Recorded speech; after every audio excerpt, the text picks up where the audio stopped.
iqtisadiyyatı üzrə İtaliyanın Bologna Universitetində təhsil almışam. Burada tibbin arxasındakı iqtisadi sualları sadə dildə danışmağa çalışacağam. Bəzən düşünürük ki, sağlamlıq sadəcə tibbi məsələdir, amma əslində o iqtisadi qərarların nəticəsidir. Məsələn, doğuş kimi bir mövzuda belə iqtisadiyyatın necə söz sahibi olduğunu sizə izah edəcəm. Hər doğuşun arxasında bioloji mexanizmlərlə yanaşı, həmçinin iqtisadi və sosial mexanizmlər də dayanır. İşin biraz sıxıcı hissəsindən danışım, statistikalardan. Deməli, Şimali Avropa ölkələrində ümumi doğuşun cəmi 15-20%-ni keysəriyyə əməliyyatları təşkil edir. Amma Şərqi Avropa ölkələrində, məsələn, Türkiyə, Polşa, Yunanistan kimi ölkələrdə bu faiz nisbəti getdikcə artır, 50% və daha çox nisbətdə keysəriyyə əməliyyatları təşkil olunur. Bəs Azərbaycanda vəziyyət necədir? Gəlin onu deyim. Deməli, 2024-cü il üçün ümumi doğum göstəricisi statistika belədir. 102.310 doğuş olub.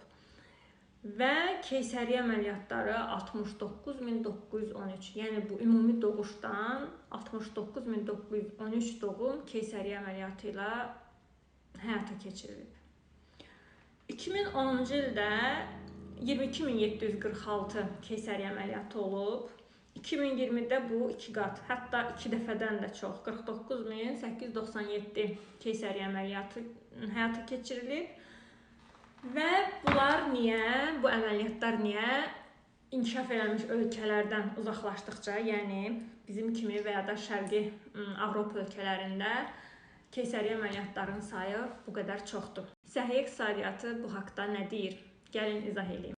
Bunları izah eləmədən öncə deyim ki, məsələn, Şimali Avropa ölkələrində niyə faiz nisbətləri keysəriyyə əməliyyatlarında bu qədər azdır? Bu göstəricilərdən bir kimi güclü mamaça, midwife anlayışı var. Orada güclü mamaça fəaliyyət göstərir və hamilə qadınlar doğuşa qədər həmin mamaçalar nəzarətində olurlar və mamaçalar heç bir tibbi göstəriş olmadığı halda, yəni heç bir ciddi həyati təhlükə olmadığı halda təbii doğuş üstünlük verirlər və cərrah ginekoloqlara müraciət eləmirlər. Növbəti əsas nüans ictimai səhiyyə siyasəti və maliyyələşməsidir. Bu ölkələrdə səhiyyə universaldır və dövlət tərəfindən vergi ilə maliyyələşir. Və buna görə də xəstəxanaların keysəriyyə əməliyyatlarının sayını artırmaqda heç bir maddi motivasiyaları yoxdur.